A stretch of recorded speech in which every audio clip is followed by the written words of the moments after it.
What is reflexive? Basically reflexive হচ্ছে যেটা ব্যক্তি নিজেকে বোঝায় সেটাই, সে যে ওয়ার্ডটা দিয়ে ব্যক্তি নিজেকে বোঝায় সেটাই হচ্ছে রিফ্লেক্সিভ। যেমন ধরেন সে নিজে নিজে কাজটি করেছে, তো নর্মালি আমরা নিজে নিজে বললে রিফ্লেক্সিভ ওয়ার্ডটা আমরা সেন্টেন্সের শেষে ব্যবহার করি। আমরা তখন এভাবে লিখি, he did the work himself. আমরা নর্মালি এভাবে ব্যবহারটা করি, he did the work himself, সে নিজে নিজে কাজটি করেছে। তো রিফ্লেক্সিভ নর্মালি বসে শেষে, সেন্টেন্সের শেষে, এবং এটা নিজে নিজে বোঝে। কিন্তু আজকে আপনাদেরকে আরেক ধরনের আমি রিফ্লেক্সিভ দেখাবো, সেটা হচ্ছে সাবজেক্টের পর অনেক সময় এই রিফ্লেক্সিভটা সাবজেক্টের পরে অনেক সময় চলে আসে। এই যে হি হিমসেলফ, এরপরে বাকি অংশ যেটা আছে ডিড দ্য ওয়ার্ক। এখন এটা কিভাবে হলো? মূলত এই ফাংশনটা হচ্ছে সাবজেক্টের পরে মাঝে মাঝে রিফ্লেক্সিভটা চলে আসে এমফাসিস করার জন্য বা কোনো কিছুর উপর জোর দেওয়ার জন্য। কেমন? অর্থাৎ ব্যক্তি যদি কোনো ক্ষেত্রে যদি জোর দেয়, মানে সে নিজেই কাজটা করেছে, এরকম একটা জোর। আমি আরেকটু সহজ করে আপনাদের জন্য বলি, অনেক সময় অনুবাদে আপনাদের দেখবেন সে নিজেই কাজটি করেছে, এরকম একটা রস্যই দেওয়া থাকে। এই রস্যইটা কেন দেয়? কারণ নিজের উপর জোর দেওয়ার জন্য। যদি কখনো এরকম সাবজেক্টের উপরে জোর দেওয়া হয় রস্যই দিয়ে, তখন সেটা অনুবাদ করতে গেলে আপনারা সাবজেক্টের পরে একটা রিফ্লেক্সিভ এভাবে ব্যবহার করবেন, তাহলে আপনার অনুবাদটা একদম কারেক্ট হবে। আমরা অনেকেই অনুবাদে এটা ভুল করি, যখন এরকম একটা রস্যই যখন দেয় জোর দেওয়ার জন্য। যেমন দেখেন, আমি কাজটি করেছি, অনেক সময় এই ধরনের প্রশ্ন কিন্তু পরীক্ষায় আসে, আমি কাজটি করেছি। তো অনেকেই বলে কি এটার উত্তর হিসেবে আই ডিড দ্য ওয়ার্ক অথবা I have done the work, আমি কাজটি করেছি। দেখেন, I have done the work মানে হলো আমি কাজটি করেছি, এখানে আমিই না।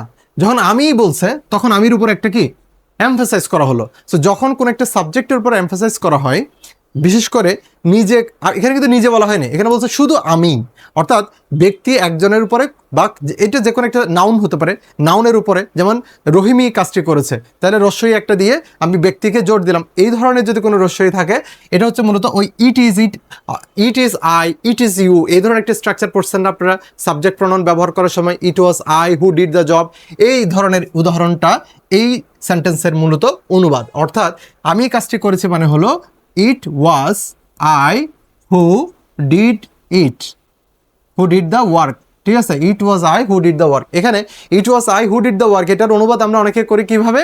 আমরা বলি এটা ছিল আমি যে কাজটা করেছে, অথবা ইট is I who are doing. এইভাবে আমরা যখন সেন্টেন্সগুলো পাই তখন আমরা মনে করি ইট ইজ আই, এটা হচ্ছে আমি, who am doing the work, যে কাজটি করছে। এই ধরনের সেন্টেন্সগুলো আসলে আমরা ভুলভাবে অনুবাদ করি। মনে রাখবেন, অনুবাদ মানে সবসময় ভাবানুবাদ, অর্থাৎ আপনি শাব্দিক অনুবাদ কখনো করতে যাবেন না। পরীক্ষায় অনুবাদগুলো মূলত আসে কেন? আপনি সেন্টেন্সের মূল ভাবটা বুঝতে পেরেছেন কিনা সেটা টেস্ট করার জন্য। সুতরাং এখন থেকে মনে রাখবেন, এই অনুবাদগুলোর একেবারেই ভাবানুবাদ, যেটা মানে যেটা বোঝানো হচ্ছে সেটাই যেন আপনি আপনার অনুবাদের মধ্যে রিফ্লেক্ট করতে পারেন, সেটা মাথায় রাখতে হবে। সো এখন থেকে ইট is I, it was I, অথবা ইট ওয়াজ ইউ, ইট ওয়াজ হি, এই ধরনের সেন্টেন্সগুলো মূলত কেন ব্যবহার করা হয়? ওই আমি, তুমি, অথবা সেই, এভাবে করে যখন কোনো একটা সাবজেক্টকে আপনি এমফাসাইজ করবেন রস্যই যুক্ত করে, তখন হচ্ছে মূলত এই ধরনের স্ট্রাকচার ইউজ করবেন। আর আরেকটা ব্যবহার হচ্ছে এরকম নিজের ওপর যখন আপনি জোর দিবেন রস্যই যুক্ত করে, তখন সেই রিফ্লেক্সিভটাকে আপনি সেন্টেন্সে পারবে সাবজেক্টের পরে নিয়ে আসবেন, তখন এটা একটা এমফাসিস বুঝাবে। তখন he himself did the work মানে হলো সে নিজেই কাজটি করেছে বা করেছিল। এবার আসেন উদাহরণগুলো আমরা একটু দেখি। These pronouns usually follow the verb and indicate the subject is both. আচ্ছা, এটা সাবজেক্টকে ফলো করে, এটা তো আপনারা বুঝতেছেন। আই হলে মাই সেলফ, সাবজেক্ট যদি ইউ হয় তাহলে শেষে গিয়ে ইয়োর সেলফ হয়, সাবজেক্ট যদি দে হয় তাহলে শেষে গিয়ে আমরা ইউজ করে দেম সেলফস। আর নোটের ক্ষেত্রে কি বলছে দেখেন, most forms are made by adding suffix to the. আচ্ছা, এটা তো আপনারা বুঝতেছেন, এগুলো আর বোঝানোর কিচ্ছু নাই। এখানে মূলত শুধু এই জায়গাটা আমরা একটু দেখবো, জন বট হিম এ নিউ কার, এটা হবে না, হবে কি জন বট হিমসেলফ, মানে জন নিজের জন্য একটা গাড়ি কিনলো, এটা বোঝাতে শুধু হিম দিলে হবে না, এটা বলতেছে, তাহলে এটা কি দিতে হবে? হিমসেলফ। এই উদাহরণগুলো একটু দেখি। তাহলে I washed my self, subject I এর জন্য মাই সেলফ, সাবজেক্ট হি এর জন্য হিমসেলফ, সাবজেক্ট সি এর জন্য হার সেলফ, সাবজেক্ট উই এর জন্য আওয়ার সেলফ, সাবজেক্ট দে এর জন্য themselves। তাহলে আশা করি আপনারা বুঝতে পেরেছেন প্রত্যেকটা নির্দিষ্ট সাবজেক্টের জন্য কি রিফ্লেক্সিভ, কোন রিফ্লেক্সিভ আমরা ব্যবহার করি, সেন্টেন্সে কিভাবে ব্যবহার করা হয়, পরীক্ষায় প্রশ্ন কিভাবে আসে, সেটা আপনাদেরকে দেখানো হলো। ঠিক আছে, এখন আপনারা প্র্যাকটিসগুলো একটু দেখবেন, এরপরে আমরা একটু যাই। এখানে হচ্ছে এই ধরনের এক্সট্রা কিছু আলোচনা আসছে। ছোট এক্সট্রা একটা পয়েন্ট আপনাদের বলে নেই, যখন আপনি বাইযোগে রিফ্লেক্সিভ পাবেন, এর মানে হলো মূলত একটা কাজ কেউ নিজের দ্বারা করলে, মানে একাকে একজনে করলে, তখন আমরা এ বাই। আর এখানে একটা কথা বলছে, এই কথার সারাংশটা আপনাদের বলে দেয়, আপনাদের টোফেল বইতে আপনারা দেখবেন, এখানে এক্সট্রা কথাটাতে যেটা বলা হচ্ছে সেটা হচ্ছে ওই এমফ্যাটিক রিফ্লেক্সিভের কথাটা। অর্থাৎ আমি যদি কাউকে জিজ্ঞেস করি তুমি কি অঙ্কটা করেছো নিজে নিজে, এটা তো অনেক কঠিন অঙ্ক ছিল, তুমি কিভাবে এটা করলে, তখন সে যদি বলে হ্যাঁ স্যার আমি নিজেই করেছি, আমি কারো থেকে হেল্প নিইনি, আমি নিজেই করেছি কারো থেকে হেল্প নিইনি, তার মানে একদম কারো থেকে হেল্প না নিয়ে, কারো সাহায্য না নিয়ে নিজেই যখন করা, তখন হচ্ছে রিফ্লেক্সিভটা বোঝাচ্ছে কিভাবে জোর দিয়ে, অর্থাৎ নিজের ওপর সে এমফাসাইজ করলো। এই সমস্ত ক্ষেত্রে আমরা এমফ্যাটিক ব্যবহার করবো, যেটা একটু আগে আপনাদের বলেছি। সো এখন আমরা দেখবো প্র্যাকটিসটা করার আগে আপনারা ভিডিওটা পজ দিয়ে আপনারা একটু আনসার ট্রাই করে দেখতে পারেন, তারপর আমারটার সাথে ম্যাচ করেন। তাহলে এখানে আমরা দেখতে পাচ্ছি I go to school with he or him. এখানে আমরা কি ব্যবহার করতে পারি? এখানে যেহেতু সাবজেক্ট, এখানে আমরা শুরুটা করতেছি কিসের পরে দেখেন, উইথ প্রেপোজিশন, তাহলে প্রেপোজিশনের পরে কি হয়? Object pronoun. I see subject verb, তারপর অবজেক্টের স্থানে হার। শি স্পিক্স টু প্রেপোজিশনের পরে object pronoun us. Isn't she, দেখেন এটা প্রশ্নবোধক চিহ্ন, তাহলে সেন্টেন্সের শুরুতে অক্সিলারি, তারপরে সাবজেক্ট, তাহলে সাবজেক্ট হিসেবে কি হবে? শি। আবার সাবজেক্টের স্থানে সাবজেক্ট প্রনাউন হি, আবার সাবজেক্টের স্থানে সাবজেক্ট প্রনাউন শি। এখানে এটা সাবজেক্টের স্থান বলা যাবে না, কারণ এখানে এরপর একটা নাউন আছে, আর নাউনের আগে পসেসিভ অ্যাডজেক্টিভ হয় নাকি প্রনাউন হয়, এটা আপনাদের জানার কথা। পসেসিভ অ্যাডজেক্টিভ হয় নাউনের আগে। আই হার্ড, আয়ের সাথে কি মাই হয় নাকি মাইন হয় নাকি দা হয়? আয়ের সাথে অবশ্যই মাই হয়। আর মাইন কেন দিতে পারবো না? কারণ এখানে নাউন আছে, নাউনের পূর্বে মাইন হবে না, কারণ মাইন তো প্রনাউন, পসেসিভ প্রনাউন, এটা একলা বসবে, এটা নাউনের পূর্বে বসবে না। নাউনের পূর্বে কোনটা বসবে? পসেসিভ অ্যাডজেক্টিভ, তাহলে মাই হচ্ছে পসেসিভ অ্যাডজেক্টিভ। জন নিজের জন্য কিনেছে, তাহলে জন বট হিমসেলফ। সাবজেক্ট হিসেবে প্রথমে আমরা উই ব্যবহার করব। মিস্টার জোন্স কাট হিমসেলফ ব্যবহার করব। উই লাইক আওয়ার নাকি আওয়ার্স, যেহেতু একটা নাউন দেওয়া আছে, তাহলে নাউনের আগে possessive adjective our. The dog bit she নাকি her? The dog bit her, যেহেতু সাবজেক্ট ভার্বের পরে অবজেক্ট দরকার, তাহলে অবজেক্ট হার। জন, এখানে দেখেন এই জন সাবজেক্ট নিজেকে বোঝাচ্ছে, এমফাসিস করতেছে, তাহলে John himself. You will stick yourself, এখানেও নিজেকে বোঝাচ্ছে। ম্যারি অ্যান্ড আই, এখানে সাবজেক্ট, এই যে ভার্ব, এটা ভার্বের আগে সাবজেক্ট, তাহলে একটা সাবজেক্ট হচ্ছে ম্যারি, আর একটা সাবজেক্ট হচ্ছে আই, তাহলে এখানে আই হবে। এভরিওয়ান হ্যাজ টু ডু, এভরিওয়ানের সাথে singular his. Just between you and me, মনে রাখবেন বিটুইনের পরে অবজেক্ট প্রনাউন হয়, বিটুইনের পরে কি হবে? অবজেক্ট প্রনাউন, তাহলে ইউ অ্যান্ড মি, তাহলে এখানে মি হবে। ফর আস 19 নম্বরে ফর প্রেপোজিশন, তাহলে অবজেক্ট প্রনাউন। সাবজেক্ট হিসেবে শুরুতে আমরা শি দিতে পারতাম, কিন্তু এখানে শীত অপশন নাই, কারণ কি এখানে একটা নাউন দেওয়া আছে, নাউনের আগে পসিটিভ অ্যাডজেক্টিভ বসাতে হবে না প্রনাউন? অবশ্যই পসিটিভ অ্যাডজেক্টিভ, তাহলে হার হচ্ছে পসিটিভ অ্যাডজেক্টিভ। আর একবার যেহেতু আমি নাউন ইউজ করে ফেলছি, দ্বিতীয়বার নাউন আর ইউজ করবো না, পসিটিভ অ্যাডজেক্টিভ প্লাস নাউন না করে পসিটিভ প্রনাউন ইউজ করবো। এখানে পসিটিভ প্রনাউন হচ্ছে আওয়ার্স।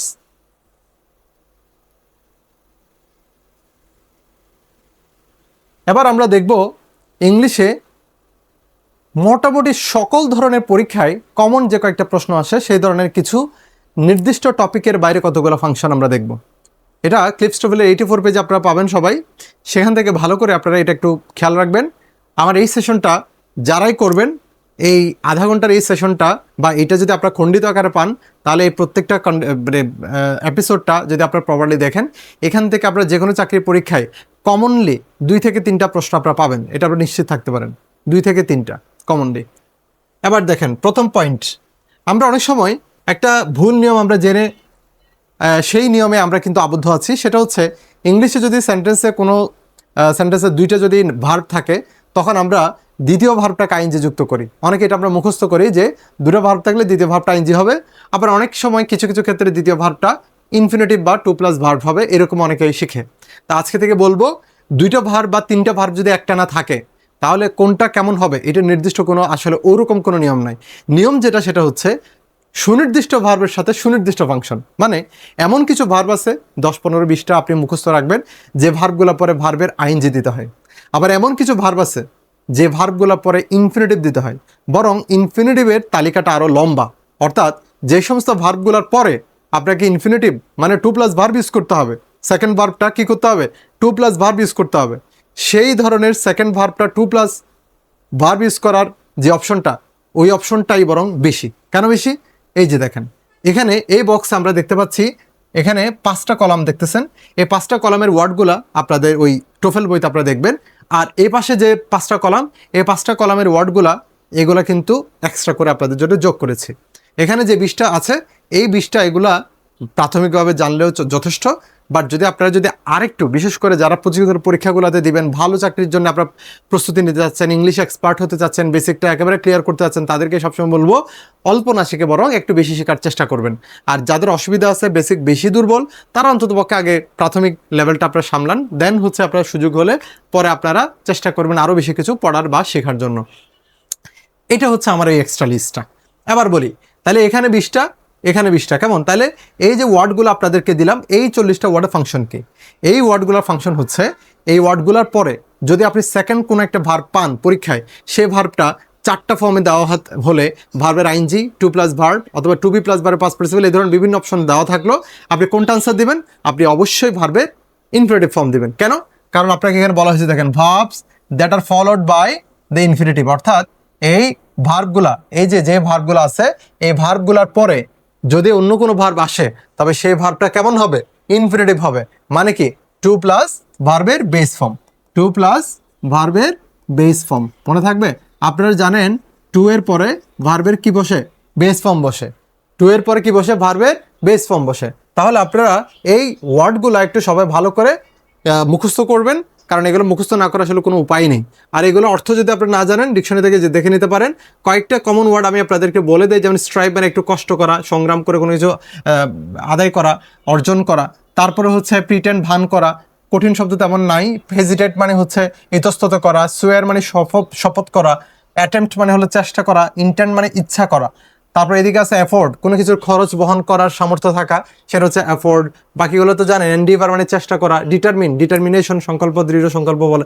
তারপরে ম্যানেজ, মিন, অফার, এগুলো তো পারবেন। ভলান্টিয়ার, স্বেচ্ছাসেবী হিসেবে কোনো কিছু কাজ করা। থ্রেটেন, হুমকি দেওয়া। তারপরে কি আছে? আর বাকিগুলো তো পারবেন। টেন্ট, প্রবণতা থাকা। কেমন? সো এই যে ওয়ার্ডগুলা, এবার এগুলো ফাংশনটা একটু আমরা দেখবো।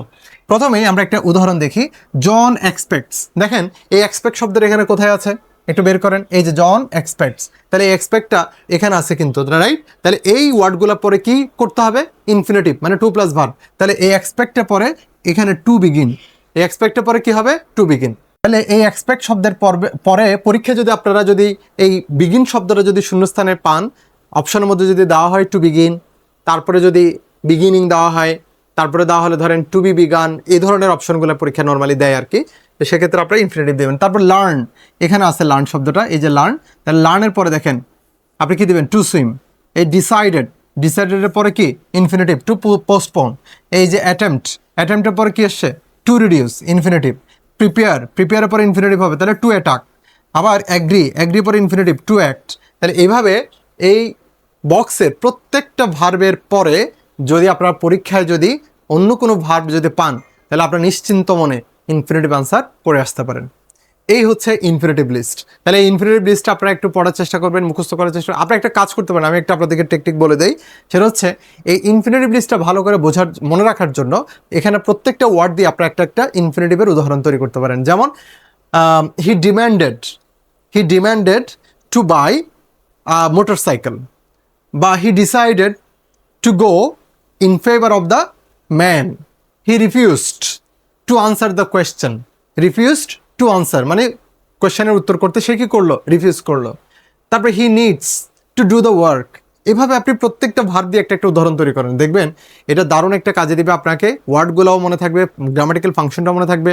সবচেয়ে বড় কথা, যতটা ওয়ার্ড বানাবেন ততটাই কিন্তু আপনার রাইটিং ক্যাপাসিটি বাড়বে, অর্থাৎ আপনার রাইটিং টেস্ট, এটা এক ধরনের রাইটিং আপনার জন্য প্র্যাকটিস হতে পারে। ওকে, নেক্সট আমরা চলে যাচ্ছি এর পরের ফাংশন, সেটা হচ্ছে জেরান্ড লিস্ট।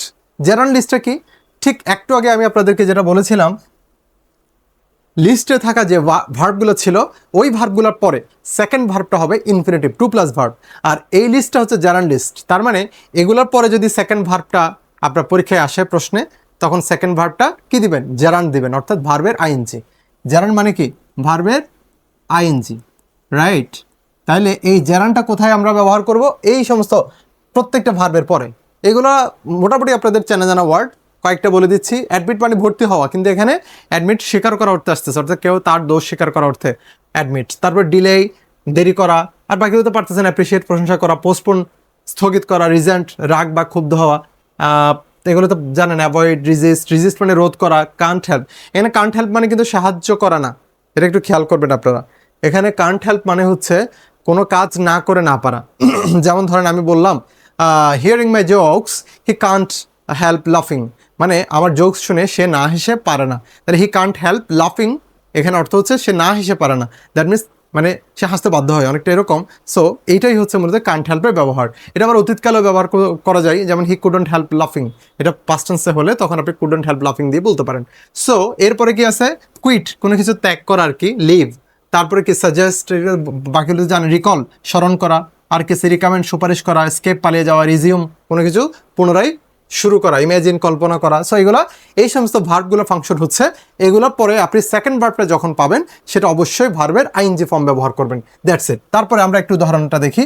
জন অ্যাডমিটেড, জন স্বীকার করলো, কি স্বীকার করলো?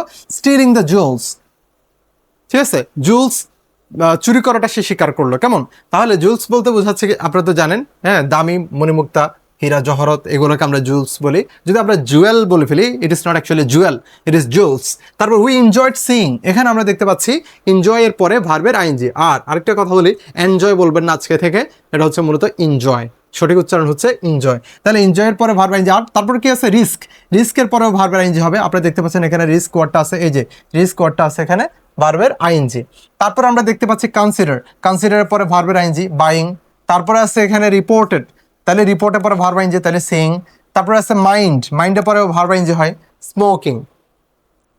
এই যে প্রত্যেকটা ফাংশন আপনারা দেখবেন, অর্থাৎ এই জেরান্ড লিস্টের ওয়ার্ডগুলো আপনারা ভালো করে যদি মুখস্থ করে নিতে পারেন, তাহলে এই জেরান্ড লিস্টের পরে প্রত্যেকটা ওয়ার্ড যেগুলো এখানে আমরা পাচ্ছি সেগুলো আমরা ভার্বের আইএনজি ব্যবহার করতেছি। তাহলে আমরা একটা ইনফিনিটিভ লিস্ট পেলাম আর একটা জেরান্ড লিস্ট পেলাম। এখন আমরা আরেকটা লিস্ট পাবো, সেই লিস্টটা একটু আমরা দেখব। আচ্ছা, তার আগে এখানে একটা তথ্য দেই। John decided not to buy the car, John সিদ্ধান্ত নিয়েছে কারটি না কেনার ব্যাপারে। এই উদাহরণটা কিসে দেখেন? This sentences are made negative by adding the negative particle not before the infinitive or gerund. অর্থাৎ বলতেছে অনেক সময় আমরা এই ইনফিনিটিভ বা জেরান্ডকে নেগেটিভ করি, তো নেগেটিভ করলে তখন আমরা ওই ইনফিনিটিভ বা জেরান্ডের পূর্বে আমরা নট নিয়ে আসতে পারি। যেমন এখানে ডিসাইডেড এই নট টু বাই, মানে টু বাই, এটাকে যদি আমরা যদি নেগেটিভ করি তাহলে এটা টু নট বাই বলা যাবে না, বলতে হবে নট টু বাই। একইভাবে এখানে আমরা যে জেরান্ড পেলাম গোয়িং, তাহলে গোয়িংটাকে যদি নেগেটিভ করতে চাই তাহলে ডু নট গো, এই সমস্ত জেরান্ডগুলোর ক্ষেত্রে আর কি, সেখানে শুধু নটটাই ইউজ করবেন, অন্য কোনো কিছু না, অর্থাৎ নট গোয়িং হতে পারে। যেমন উই রিগ্রেটেড, এই যে মূল ভার্বটা হচ্ছে রিগ্রেটেড, এরপর আপনি ভার্ব যেটা আছে সেটা হচ্ছে গোয়িং, তাহলে রিগ্রেটের পরে ভার্বের আইএনজি হয়, এটা সত্য। কিন্তু যদি এটাকে নেগেটিভ করেন তখন ওই গোয়িংয়ের পূর্বে শুধু নটটা বসিয়ে দিবেন, ঠিক আছে? এইভাবে আমরা শুধু নট বসিয়ে ইনফিনিটিভ এবং জেরান্ডকে আমরা নেগেটিভ করতে পারি। এখানে বাক্য নেগেটিভ, সরাসরি বাক্যের মেইন ভার্ব নেগেটিভ করা হচ্ছে না, এখানে শুধু ইনফিনিটিভ অথবা জেরান্ডকে নেগেটিভ করা হচ্ছে। সো ইনফিনিটিভ এবং জেরান্ডকে নেগেটিভ করতে চাইলে ইনফিনিটিভের পূর্বে একটা নট বসিয়ে দিলে হবে, জেরান্ডের পূর্বে একটা নট বসিয়ে দিলে হবে, সেটাই বলা হচ্ছে। নেক্সট হচ্ছে আমরা এখানে দেখব আরেকটা লিস্ট আছে, বিগিন, কান্ট, স্ট্যান্ড, হেট, রিগ্রেট, কন্টিনিউ, ড্রেড, প্রিফার, এই সমস্ত ওয়ার্ডগুলো পরে ভার্বের ইনফিনিটিভ হতে পারে, জেরান্ড হতে পারে, বলতেছে দুইটাই মানে ইউজ করা যাবে। এই যে the following verbs can be followed by either the infinitive অথবা জেরান্ড, দুটাই আপনি ইউজ করতে পারবেন with no change in meaning, অর্থাৎ এতে করে কোনো অর্থের পার্থক্য নেই। তবে দুটো শব্দের কথা আমি আপনাদেরকে একটু বলে দিই, যে দুটো শব্দের ক্ষেত্রে আপনি যদি ইনফিনিটিভ ইউজ করেন তাহলে একরকম অর্থ, আবার যদি জেরান্ড ইউজ করেন তাহলে আরেক রকম অর্থ, সেটা একটু আপনাদেরকে জানাই দিই। তার মধ্যে একটা হচ্ছে, ধরেন আমি বললাম John remembers calling a doctor, আরেকটা হচ্ছে John remembers to call a doctor.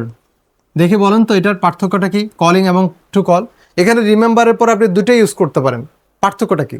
পার্থক্য হচ্ছে, ধরেন জন ডাক্তারকে কল করেছিল, তো কোনো কারণে সে ভুলে গেছে যে ডাক্তারকে সে কল করেছিল, হতে পারে ইতিমধ্যে ডাক্তার এসে গেছে বা এসে ফেরত চলে গেছে, কিংবা এসে তার মায়ের চিকিৎসা করে চলে গেছে, তার হয়তো মনে নাই। সো যে কাজটা আমি করেছি বা করেছি বা আমার রিসেন্টলি করেছি, হ্যাঁ, এইটা যদি আমার মনে পড়ে তখন সেটা হচ্ছে ভার্ব আইএনজি, খেয়াল করবেন ব্যাপারটা। আর যে কাজটা আমার করতে হবে, যেমন ধরেন তার মনে ছিল না, হঠাৎ মনে পড়লো যে ডাক্তার ডাকতে হবে, অর্থাৎ তার ডাক্তার ডাকার কথা ছিল, ভুলে গিয়েছিল মাঝখানে ধরেন। সো তারপরে যখন তার রিমেম্বার, তার যখন মনে পড়লো যে ডাক্তার ডাকতে হবে, তখন আমি বলবো John remembers to call a doctor. তাহলে টু কল এ ডক্টর কখন বলবো? যখন ডাক্তার ডাকতে হবে। আর কলিং এ ডক্টর কখন বলবো? যখন অলরেডি সে ডাক্তার ডেকে নিয়েছে বা ডেকেছে। সো যে কাজটা অলরেডি হয়ে গেছে সেটা হচ্ছে ভার্বের আইএনজি দিয়ে ব্যবহার করবেন, যেটা করতে হবে সেটা হচ্ছে ইনফিনিটিভ। আমি আরেকটা উদাহরণ দিই, যেমন ধরেন আমার পরীক্ষার জন্য আমার একটা গ্রামাটিক্যাল টপিক আমার ধরেন বাদ পড়ে গেছে, তা আমি যদি এখন হঠাৎ মনে পড়লো যে ওই টপিকটা আমাকে পড়তে হবে, তখন আমি বলবো কি I remember to study the topic, I remember to study infinitive list, I remember to study gerund list. এটা হচ্ছে করতে হবে। ধরেন আমি অলরেডি পড়েছি, এখন আমার মনে নাই, তো এটা নিয়ে আমি টেনশনে আছি, হাই আমি 3টা টপিক আমি পড়ি নাই। হ্যাঁ, তো এটা আমি ধরেন এরকম কাউকে বলতেছি আর কি, আমার ফ্রেন্ডকে, I didn't study 3 topics, there are some topics missing in my study plan. তারপরে হঠাৎ করে তার মনে পড়লো, তো মনে পড়লো কি যে না, সে প্রায় 1 মাস আগে কোনো একজন স্যারের কাছে এই টপিকগুলো সে বুঝিয়ে নিয়েছে বা অলরেডি পড়েছে। হ্যাঁ, তখন সে যদি বলে oh yes I remember studying this topics, মানে টপিকগুলো খুলে দেখার পরে সে তার মনে পড়লো সে এগুলো পড়েছে, তখন সে বলতে পারে oh yes I remember studying this topics, অথবা I remember studying this topic before, মানে আগে যে আমি এটা পড়ছি সেটা এখন আমার মনে পড়ছে।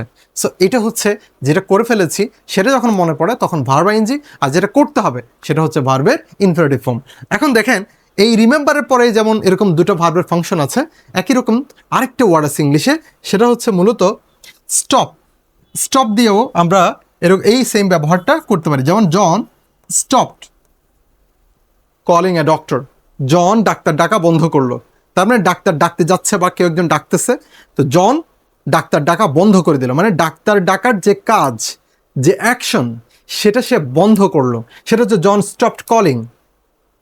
আর John stopped to call a doctor, এর মানে হলো জন ডাক্তার ডাকার জন্য অন্য কোনো একটা কাজ বন্ধ করলো। হতে পারে জন স্টপড স্টাডিং,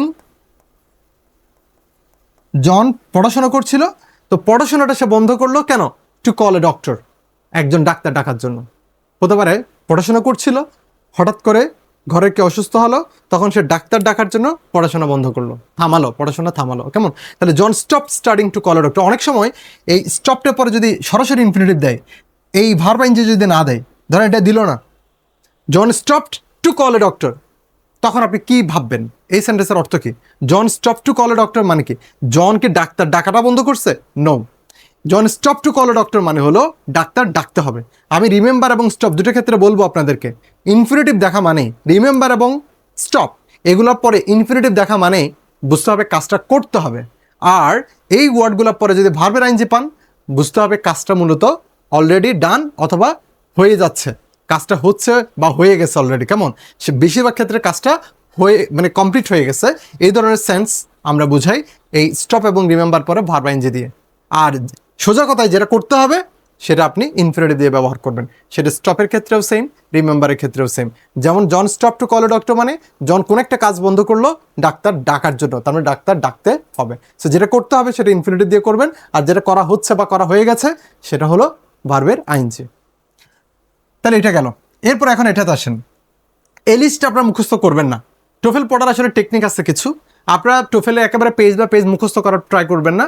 আপনারা চেষ্টা করবেন যেটা যে যতটুকু আপনার লাগবে সেটা ঠিক ততটুকু আপনি মাথায় রাখবেন। শুধু শুধু গার্বেজ ওয়েস্ট আপনার মাথায় রাখার দরকার নেই। আপনি just important, necessary, very essential and crucial points যেগুলো, সেগুলোই আপনি মাথায় রাখবেন। যেমন এটা মাথায় রাখার দরকার নাই, কেন বলি, এখানে প্রত্যেকটা ফ্রেজে দেখেন ভার্ব, প্রত্যেকটা ফ্রেজে আপনি এখানে একেবারে প্রত্যেকটা ফ্রেজ একটু দেখেন, এই যে প্রেপোজিশন প্রেপোজিশন প্রেপোজিশন প্রেপোজিশন, প্রত্যেকটা শেষে প্রেপোজিশন, প্রত্যেকটা শেষে প্রেপোজিশন। সো আমরা তো জানি প্রেপোজিশনের পরে ভার্বের আইএনজি হয়। এখানে বলতেছে কি, এখানে বললো আপনার জেরান্ড হবে, কার পরে? এই ফ্রেজগুলো পরে জেরান্ড হবে। তো এই ফ্রেজগুলো পরে জেরান্ড হবে, এটা তো মুখস্থ করার দরকার নেই, এটা রুলস জানার দরকার নেই, কারণ এই ফ্রেজগুলো প্রত্যেকটা শেষে এমনিতে প্রেপোজিশন আছে। আমরা জানি প্রেপোজিশনের পর এমনিতে আইএনজি হয়, মানে টু ছাড়া সকল প্রেপোজিশনের পরে ভার্বের আইএনজি হয়। সুতরাং এগুলো মুখস্থ করার দরকার নেই। এখন প্রশ্ন হচ্ছে টুর পরে তাহলে কি হয়? এটা তো সবাই জানি আমরা টুর পরে ভার্বের বেস ফর্ম হয়, কিন্তু সমস্যা একটা, টু এমন একটা প্রেপোজিশন যেটার পরে সাধারণত বেস ফর্ম হলেও কিছু কিছু ক্ষেত্রে টু এর সাথেও ভার্বের আইএনজি বসাতে হয়। আমি আবার বলছি, নর্মালি টু এর পরে ভার্বের বেস ফর্ম, অন্য সকল প্রেপোজিশনের পরে ভার্বের আইএনজি, কিন্তু ব্যতিক্রম কয়েকটা পয়েন্ট আছে যেখানে টু এর পরেও ভার্বের আইএনজি বসাতে হয়। সেই লিস্টটা আমরা জানবো। জানার আগে একটু পরের স্লাইডটা দেখব। এই যে এখানে এই স্লাইডটা আমরা একটু দেখব, তারপর আমরা এই তথ্যটা পেয়ে যাব। স্লাইডে কি বলতেছে? দ্য ফলোইং এক্সপ্রেশনস, দেখেন দ্য ফলোইং এক্সপ্রেশনস, এই নিচের এক্সপ্রেশনগুলোতে কন্টেন দ্য প্রেপোজিশন টু, এখানে টু আছে তাই না? The word this expressions must not be confused with the to in the infinitive. ওই যে টু এর পরে যে আমরা ইনফিনিটিভের ক্ষেত্রে ভার্বে বেস ফর্ম ইউজ করি, সেটার সাথে কনফিউজ হওয়া যাবে না। This verb plus preposition expression must also be followed by gerund. তার মানে এগুলোর পরে, এই সমস্ত ওয়ার্ডগুলোর পরে কি হবে? ভার্বের আইএনজি ব্যবহার করতে হবে। Is that correct? এগুলোর পরে ভার্বে কি হবে? আইএনজি হবে। এখন এভাবে আমি কালার চেঞ্জ করে দিয়েছি কেন? বুঝতে পেরেছেন নিশ্চয়ই। Object to, look forward to, confess to, এই তিনটা ফ্রেজ এগুলো আপনার ক্লিপস টোফেলে পাবেন। কিন্তু এগুলোর বাইরে আরও বেশ কয়েকটা ফ্রেজ যেখানে শেষে টু আছে এবং তারপরে ভার্বের আইএনজি বসাতে হয়, এই ফ্রেজগুলা আপনার ক্লিপস টোফেলেও নাই, বা অন্যান্য ম্যাক্সিমাম বইগুলোতে কালেকটিভলি এতগুলো সবগুলো থাকে না। যার ফলে আমি আপনাদেরকে এখানে কয়েকটা এরকম ফ্রেজ ব্যবহার করার জন্য এই তালিকাটা আসলে দিলাম। তার মধ্যে আমরা কি কি পাচ্ছি? In addition to, B committed two. In addition to মানে কি? এছাড়া আরও অতিরিক্ত কিছু বোঝাতে। বি কমিটেড টু, কোনো কিছুর প্রতি দৃঢ় প্রতিজ্ঞ থাকা। তারপরে হচ্ছে বি ডিভোটেড টু, কোনো কিছুর প্রতি একেবারে নিবেদিত প্রাণ থাকা। বি অপোজ টু, বিরোধিতা করা। তারপরে হচ্ছে টেক টু, টেক টু মানে হচ্ছে অভ্যস্ত হওয়া। ডেডিকেট ওয়ান সেলফ টু, নিজেকে কোনো কিছুর প্রতি সঁপে দেওয়া। রিজোর্ট টু, হ্যাঁ বাধ্য হয়ে কোনো কিছুর আশ্রয় গ্রহণ করা। কমিট ওয়ান সেলফ টু, ওই যে কমিটেড থাকা। তার এই যে অলরেডি বলেছি অ্যাকাস্টম টু, অভ্যস্ত হওয়া। বি ইউজ টু মানেও অভ্যস্ত হওয়া। তবে একটা কথা মনে রাখবেন, বি ইউজ টু এবং গেট ইউজ টু দুটাই সেম কথা। অর্থাৎ অভ্যস্ত হওয়া বোঝাতে বি ইউজ টু হতে পারে, গেট ইউজ টু হতে পারে। আপনি বি ইউজ টু বলতে কি বুঝছেন? Am is, are, was, were. অর্থাৎ I am use to, she is use to, they are use to, I was use to. এভাবে বি ভার্বের সাথে ইউজ টু আর গেট, গট এগুলোর সাথে ইউজ টু যদি এগুলো থাকে, তাহলে এগুলো পরে হবে ভার্বের আইএনজি। তারপরে কন্ট্রিবিউট টু, কন্ট্রিবিউট টু মানে হচ্ছে কোনো কিছুর প্রতি অবদান রাখা। এই ধরনের সকল ভার্ব বা ফ্রেজ, এই সমস্ত ফ্রেজ যেগুলোর সাথে টু যুক্ত থাকে, সেগুলো পরে আপনারা ভার্বের আইএনজি ব্যবহার করবেন। তবে এখানে একটা কথা বলি, এই এক্সপ্রেশনগুলোতে আপনারা মোটামুটি একটা কম্প্রিহেন্সিভ লিস্ট পেয়ে যাচ্ছেন। এর বাইরে কয়েকটা ওয়ার্ড আপনারা হয়তো অনেকেই জানেন, যেমন এগুলো এখানে আসে নাই, এগুলো আমাদের দেশের পরীক্ষাগুলোতে প্রায় এই ওয়ার্ডগুলোও আসে। উইথ ভিউ টু, এগুলো আপনারা চাইলে নোট নিয়ে রাখতে পারেন। উইথ এন আই টু, এই দুটা ফ্রেজ এখানে বাদ পড়ে গেছে। এগুলোর অর্থ হলো উদ্দেশ্যে। এগুলোর অর্থ কি? উদ্দেশ্যে, ঠিক আছে? তাহলে কোনো কাজের উদ্দেশ্য বোঝাতে আমরা উইথ এ ভিউ টু অথবা উইথ এন আই টু, এই দুইটা ফ্রেজ আমরা সাধারণত ব্যবহার করি। তার মানে এগুলো পরেও ভার্বের আইএনজি হয় আর কি। যেমন he went to the library, সে লাইব্রেরিতে গিয়েছে। টু স্টাডি হবে নাকি টু স্টাডিং? অবশ্যই to studying. To read the book নাকি টু রিডিং দ্য বুক? তাহলে আমি যখন উইথ এ ভিউ টু বলবো, হি went to the library with a view to reading the book, with a view to studying the topic, ঠিক আছে? With a view to talking to him, এভাবে আমরা বলতে পারি। With an I two talking to him, with an I two meeting হিম। এভাবে with an I টুর পরে বা with a view টুর পরে হবে ভার্বের আইএনজি। তাহলে এই দুটো ওয়ার্ড আপনারা এই লিস্টের সাথে যুক্ত করে নিতে পারেন, রাইট? তাহলে এগুলো পরে হবে ভার্বের আইএনজি। আমরা একটু উদাহরণগুলো দেখি। যেমন we are not looking forward to, look forward two মানে কি? অধীর আগ্রহ সহকারে কোনো কিছুর জন্য অপেক্ষা করা বা প্রতীক্ষা করা। আর অবজেক্ট টু মানে কি? কোনো কিছু প্রতি আপত্তি করা। তারপরে কনফেস টু মানে কোনো একটা দোষ স্বীকার করে নেওয়া। কেমন? তাহলে এগুলো পর ভার্বের আইএনজি। দেখেন গোয়িং, তারপরে ইজ থিঙ্কিং অফ, এরপরে ভার্বের আইএনজি, এই যে গোয়িং।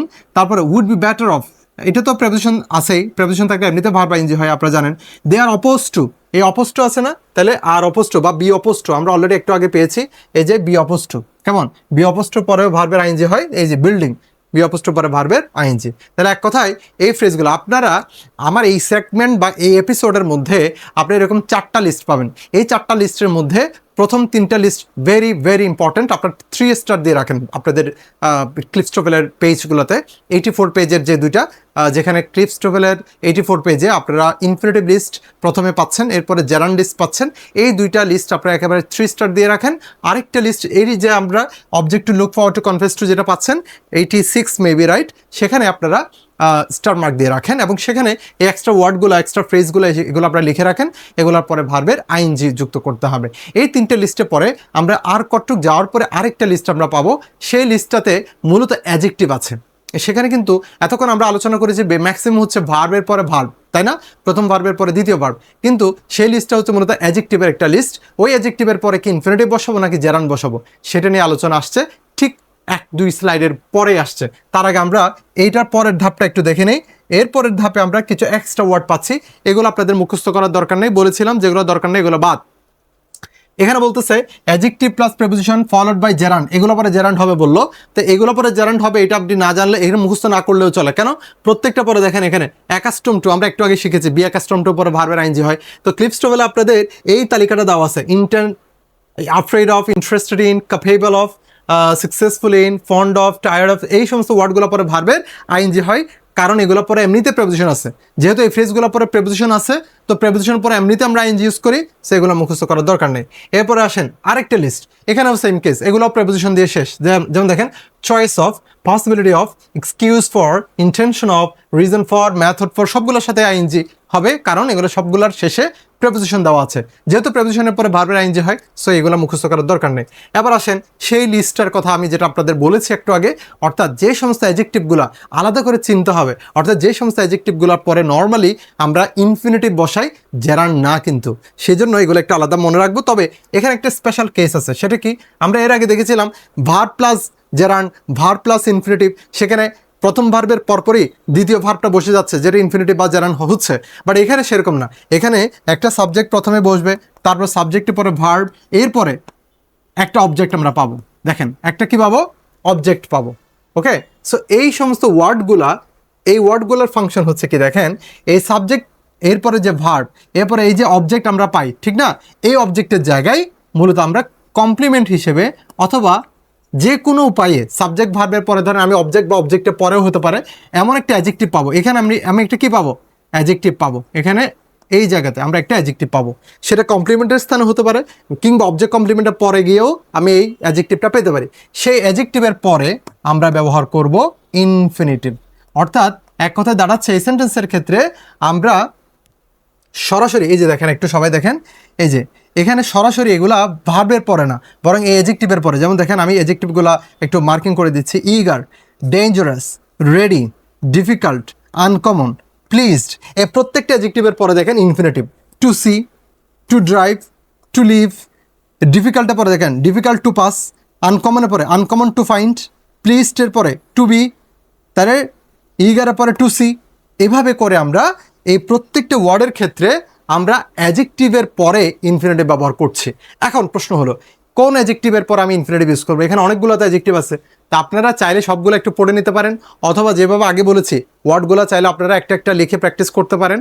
যাদের ইনাফ সময় নাই, যারা এখনও first year, second year, third year আছে, তাদের ক্ষেত্রে আমি বলবো প্রত্যেকটা ওয়ার্ড আপনাদের প্র্যাকটিস করা এখনই সময়, এখনই হচ্ছে প্রস্তুতি নেওয়ার সর্বোচ্চ সময় চাকরি পরীক্ষার জন্য। আর যারা একেবারেই মানে বটম লাইনে অবস্থা, যাদের হচ্ছে চাকরি করছেন, সময় কম, তাদের ক্ষেত্রে বলবো আপনারা আপাতত এই ক্লিপস টোভেলের প্রথম লিস্টটা আপনারা শেষ করে ফেলেন। আর সম্ভব হলে এই সেকেন্ড লিস্ট থেকে ওয়ার্ডগুলো অন্তত একবার পড়ে নিন, একবার, দুইবার বা তিনবার একটু পড়ে নিন, মনে থাকলে থাকলো, না থাকলে নাই, বাট অন্তত টোভেলগুলো আগে পড়ে নেবেন। এবার আসেন, এখানে একটা নোট আছে, তাহলে আচ্ছা আসল কথা কিন্তু সবার পরিষ্কার না? তাহলে এই সমস্ত অ্যাডজেক্টিভগুলো পরে আমরা কি ইউজ করবো? ইনফিনিটিভ। এখন আসেন নোটটা কি? এইবল। এইবল শব্দটার দুইটা ব্যবহার আছে, মনে রাখবেন। শুধু এইবল হলে এইবলের পরে ইনফিনিটিভ হবে, যেমন I am able to do the work, এরকম। কিন্তু যদি এটা হয় কেপেবল, ইংলিশে এই কেপেবল ওয়ার্ডটা এটা টু দিয়ে হয় না, এটা হয় অফ দিয়ে। যেমন আমি যদি বলি he is able to do the work, কিন্তু যদি বলি হি ইজ কেপেবল অফ বলতে হবে, তখন টু বলা যাবে না। He is capable to do the work বলা যাবে না, তখন বলতে হবে he is capable of doing the work. এটা কারণটা কি? কারণ হচ্ছে এই বলের পরে টু হয় আর কেপেবলের পরে অফ হয়, এটা মনে রাখবেন সবাই। আর যেহেতু কেপেবলের পরে অফ হয়, সুতরাং অফের পরে তো ভার্বের আইএনজি, আর টু এর পরে ভার্বের বেস ফর্ম, এটা তো আপনারা সবাই জানেন। তাহলে এই বলের পরে টু, কেপেবলের পরে অফ। এরপরে আসেন, এখানে বাকি অনেকগুলো ওয়ার্ড দেওয়া আছে। আচ্ছা, এখানে প্রথম শব্দটা একটু আপনাদের বলে দিই। আপনি এটা তো অনেকে অ্যাংজিয়াস পড়েন, এটা কি অ্যাংজিয়াস আসলে নাকি অ্যাংশাস বলেন তো? এটা হচ্ছে মূলত অ্যাংশাস। এটা অনেকে কিন্তু আপনারা ভুল পড়েন, একটু কারেকশন করে নেবেন। তারপর এখানে আরও অনেকগুলো ওয়ার্ড এরকম আপনি একটু ভুল পড়েন। যেমন আরেকটা এরকম ওয়ার্ড আছে, সেই ওয়ার্ডটা হচ্ছে, কোথায় জানি পড়ছিল, এখানে চোখে,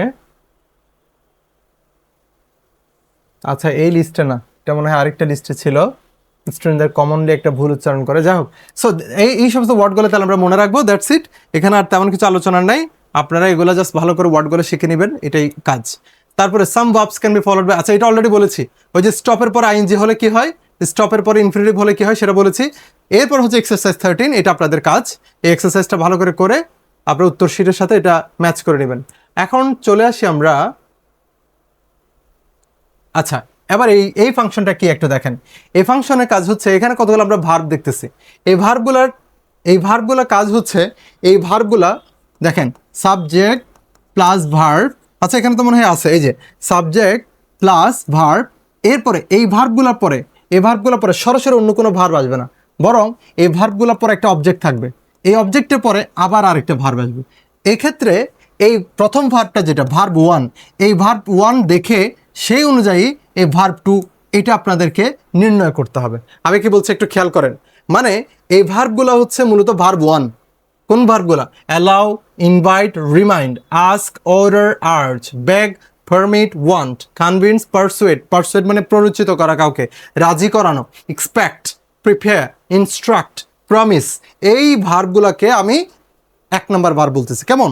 তাহলে 1 নাম্বার লিস্টে মানে সাবজেক্টের পরেই যদি এই ভার্বগুলো যদি আসে, সেক্ষেত্রে আপনার সেকেন্ড ভার্বটা কি হবে বলতেছে, সেকেন্ড ভার্বটা আপনি এই যে pronounce before the gerund or infinitive, তারপরে এগুলো পরে কি আমি তাহলে জেরান্ড দেবো নাকি ইনফিনিটিভ, যে কোনোটাই দিব? নো স্যার, এই ওয়ার্ডগুলো পরে যদি সেকেন্ড ভার্বটা আপনাকে বসাতে হয় পরীক্ষায়, তখন এগুলো সাধারণত আপনি বসাবেন ইনফিনিটিভ।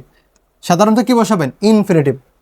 তাহলে আবার বলছি, 1 নাম্বার ভার্ব হিসেবে যদি এই ভার্বগুলো আসে বাক্যে, তাহলে তার দ্বিতীয় ভার্বটা কি হবে? ইনফিনিটিভ। তবে দ্বিতীয় ভার্বটা সরাসরি সাথে সাথে বসে না, মাঝখানে একটা কি বসবে? অবজেক্ট। কিভাবে? যেমন দেখেন, ধরেন কি বললো আই, এরপরে বললো ভার্ব কি? আর্জ। তাহলে সাবজেক্ট ভার্ব, এই subject verb I urge. Urge মানে কি করা? কাউকে তাড়া দেয়া, জোর করা। এই যে আর্জ শব্দটা দেখেন, আই আর্জ, আমি জোর করি বা তাড়া দেই। কেমন? তাড়না দেই। কাকে? হিম, তাকে। এখানে হিম হচ্ছে কি? অবজেক্ট। তাহলে subject verb object, subject verb object, এরপরে ভার্ব 2। এখন আমি আই আর্জ হিম, এরপর আমি ধরেন সেকেন্ড ভার্ব পেলাম স্টাডি। তাহলে পরীক্ষায় স্টাডি শব্দটা, এটা কি স্টাডি দিব বেস ফর্ম, নাকি টু স্টাডি, নাকি স্টাডিং আইএনজি, নাকি টু বি স্টাডিং, এরকম দিব? তাহলে অ্যান্সার হচ্ছে ইনফিনিটিভ। সাধারণত কি হয়? ইনফিনিটিভ। তাহলে এখানে সাবজেক্ট ভার্ব অবজেক্ট, এই অবজেক্টের পর এটা হবে ইনফিনিটিভ, অর্থাৎ টু স্টাডি। তাহলে I urge him to study, এটা হচ্ছে সঠিক উত্তর। তো এখানে তাহলে কেন জেরান্ড এবং ইনফিনিটিভ বলছে? এটা একটা কারণ আছে। যদি এবার দেখেন আই আর্জ, যদি হিম না বলে, এটা যদি বলে হিস, দেখেন তাহলে এটা কি হয়ে গেল? Possessive adjective. তো আপনারা সবাই জানেন পসেসিভ অ্যাডজেক্টিভের সাথে ভার্বের কি হয়? আইএনজি হয়।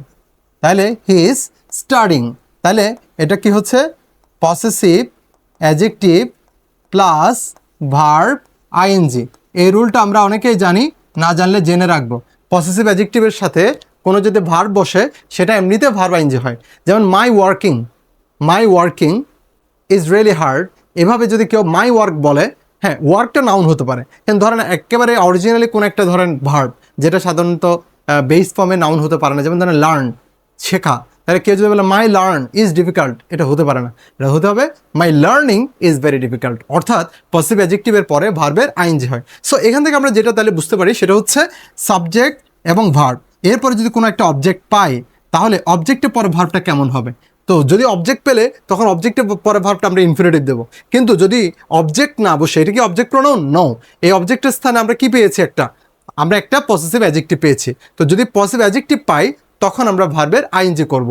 আর যদি অবজেক্ট প্রোনাউন পাই, এই যে হিমটা হচ্ছে অবজেক্ট প্রোনাউন, তখন আমরা অবজেক্ট প্রোনাউনের সাথে ইনফিনিটিভ ব্যবহার করব। এবার দেখেন সাবজেক্ট ভার্ব অবজেক্ট, এই কমপ্লিমেন্ট মানে কি? অবজেক্ট। তারপরে দেখেন এই জায়গাতে আমরা প্রোনাউন নাউন, এই জিনিসটা এখানে বোধহয় কি প্রিন্টিং মিস্টেক কিনা আমি জানি না, প্রোনাউন ফর্ম হবে, সরি এটা অবজেক্ট ফর্ম হবে। এটা যদি অবজেক্টের পরে এই জায়গায় এটা যদি এই কমপ্লিমেন্টটা যদি অবজেক্ট ফর্ম হয় বা অবজেক্ট প্রোনাউন হয়, তবে সেক্ষেত্রে এই যে ইনফিনিটিভ হবে।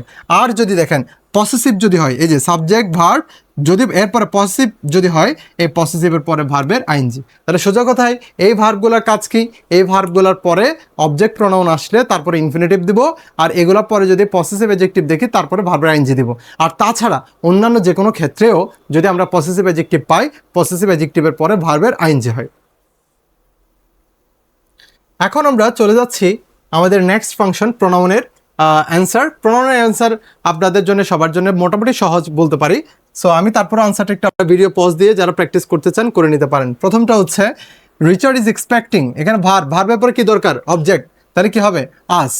ইউ শুডন্ট রিলাই অন, প্রেপোজিশনের পরে কি হয়?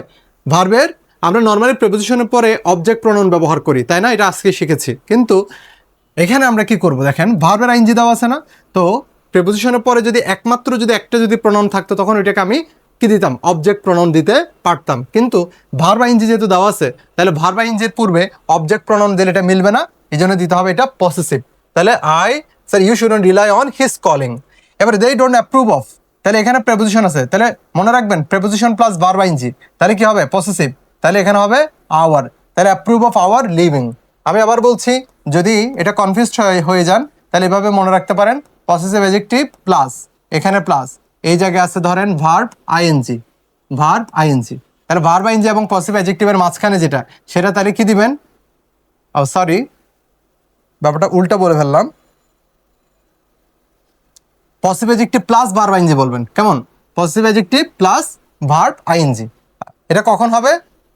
এই যে এই জায়গায় যদি একটা ভার্ব থাকে, তাহলে ভার্ব প্লাস এই যে এই জায়গাতে, সরি এই জায়গাতে একটা প্রেপোজিশন দেন, এই যে প্রেপোজিশন, ওকে?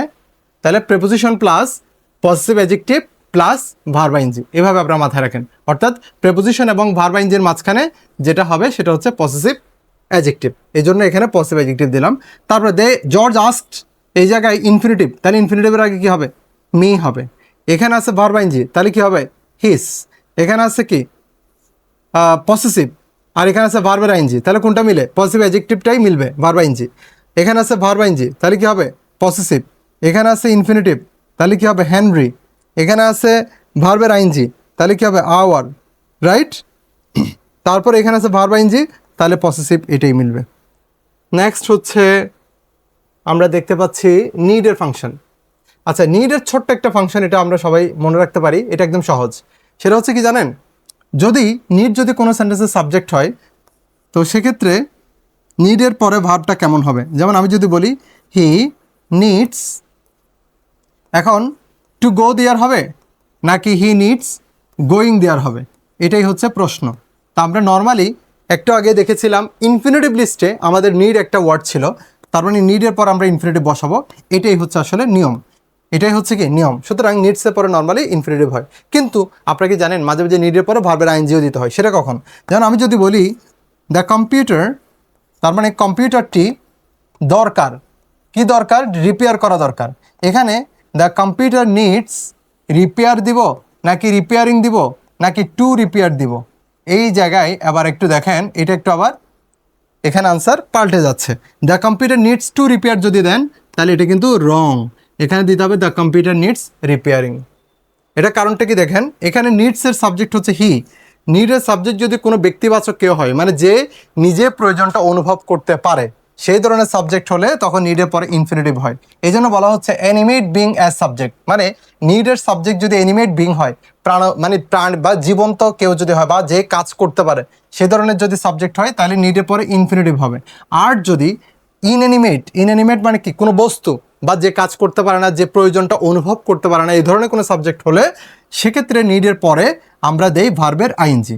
এই যে নিডের পরে ভার্বের আইএনজি, অথবা আরেকটা বিকল্প আছে টু বি প্লাস ভার্বের পাস্ট পার্টিসিপল। তাহলে এই রিপেয়ারিং না দিয়ে আপনি চাইলে এটাকে বিকল্প অ্যান্সার দিতে পারেন টু বি রিপেয়ার্ড। কি দিতে পারেন? To be repaired. এই টু বি রিপেয়ার্ডটা আপনারা আনসার দিতে পারেন। তাহলে the computer needs to be রিপেয়ার্ডও দেওয়া যায় অথবা নিডস রিপেয়ারিংও দেওয়া যায়। তাহলে ইনঅ্যানিমেট বিং এর সাবজেক্ট হলে এই দুটোর মধ্যে যে কোনোটাই দেওয়া যায়।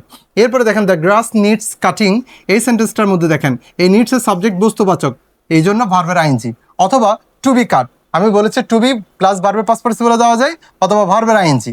একইভাবে দ্য টেলিভিশন নিডস রিপেয়ারিং অথবা টু বি রিপেয়ার্ড। এখানে দেখেন দ্য কম্পোজিশন নিডস রিরাইটিং অথবা টু বি রিরিটেন।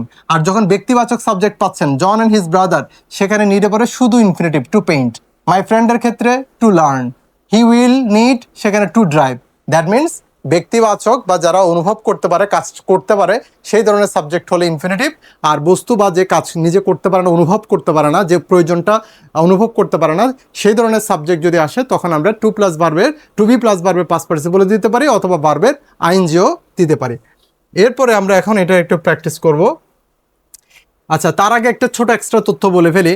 আমাদের যখন কোনো কিছু দরকার হয়, এখানে কোনো ভার্বের ব্যবহার না, জাস্ট দরকার হয় বললে তখন আমরা জাস্ট নিডটা আমরা বলি। কারণ কেউ যদি বলে আমার 10,000 টাকা দরকার, আই নিড 10,000 টাকা, অথবা কেউ যদি বললো আমার একটা কম্পিউটার দরকার, আই নিড আ কম্পিউটার, এখানে নিডের পর কোনো ভার্ব আসে নাই বা ভার্ব আসার দরকারও নাই। কিন্তু প্রশ্ন হচ্ছে প্রয়োজন, আমার প্রয়োজন আছে বোঝাতে আমরা যে নিড ব্যবহার করি, এই নিডটাকে আমরা কয়েকভাবে ব্যবহার করতে পারি। একটা হচ্ছে আই নিড এ কম্পিউটার, আরেকটা হচ্ছে এটা, এই যেটা, অর্থাৎ I am in need of a computer. তাহলে সেন্টেন্সটা কি দেখেন, সাবজেক্টের পরে একটা বি ভার্ব, তারপর ইন নিড অফ, এই ফ্রেজটা ব্যবহার করা, এটাও সেম অর্থ দেয়। অর্থাৎ আই নিড এ কম্পিউটার না বলে একটা বিকল্প ব্যবহার আপনাদেরকে শেখানো হচ্ছে, এটাই। এখানে অতিরিক্ত কোনো কঠিন কিছু নাই, জাস্ট আই নিড এ কম্পিউটারের বিপরীত বা এটা বিকল্প একটা সেন্টেন্স হতে পারে। হ্যাঁ, বিপরীত না, এক্স্যাক্টলি বিকল্প একটা সেন্টেন্স হতে পারে I am in need of a computer. অর্থাৎ I am in need of বলা মানে হলো ইন নিড অফ একটা ফ্রেজ ব্যবহার করে আমার প্রয়োজন আছে, এই কথাটা জাস্ট বোঝানো হচ্ছে। নেক্সট হচ্ছে আমরা উদাহরণ দেখতে পাচ্ছি Jill is in need of money, এর মানে হলো জিল নিডস মানি, এখানে লেখাই হয়েছে, ঠিক আছে। The roof is in need of repair, এর মানে হলো the roof needs to be repaired, ঠিক আছে। এবার আমরা একটু প্র্যাকটিসগুলো করি। তাহলে it's too hot and my hair needs cut. আপনারা যারা পজ দিয়ে আনসার প্র্যাকটিস করেছেন তারা এখন উত্তর মিলিয়ে নেন। তাহলে it's too hot and my hair needs, এখানে নিডসের সাবজেক্ট হচ্ছে মাই হেয়ার, তাহলে কি হবে কাটিং, ভার্বের আইএনজি অথবা টু বি কাট। এখানে নিডের সাবজেক্ট ফ্লাওয়ার্স, তাহলে এটাও কি ইনঅ্যানিমেট, সুতরাং নিডস টু বি ওয়াটার্ড, এখানে যদি টু বি দিয়ে দিছে তাহলে ভার্বের past participle watered ED. Jem needs, James ব্যক্তি সাবজেক্ট, তাহলে কি হবে to see. Mary will need, এখানেও হবে কি to make. His piano needs tuning, বস্তুবাচক সাবজেক্ট, তাহলে ভার্বের সাথে আইএনজি, নিডস টিউনিং অথবা নিডস টু বি টিউনড। তারপরে ইউ উইল নিড ব্যক্তি সাবজেক্ট, তাহলে নিড টু বি হবে। তারপরে the squeaky door needs to be oiled, অয়েলের সাথে ইডি যুক্ত করতে হবে। তারপর I need, need I subject, তাহলে টু গো হবে। দে নিড টু স্টাডি হবে। The house needs to be যেহেতু দিচ্ছে তাহলে পাস্ট পার্টিসিপল পেইন্টেড। ওকে, আজকের সেশন এখানে শেষ করছি। এরপরের সেশন ইনশাল্লাহ আমরা আরেকটা নতুন টপিক নিয়ে আলাপ করব। ভালো থাকুন সবাই।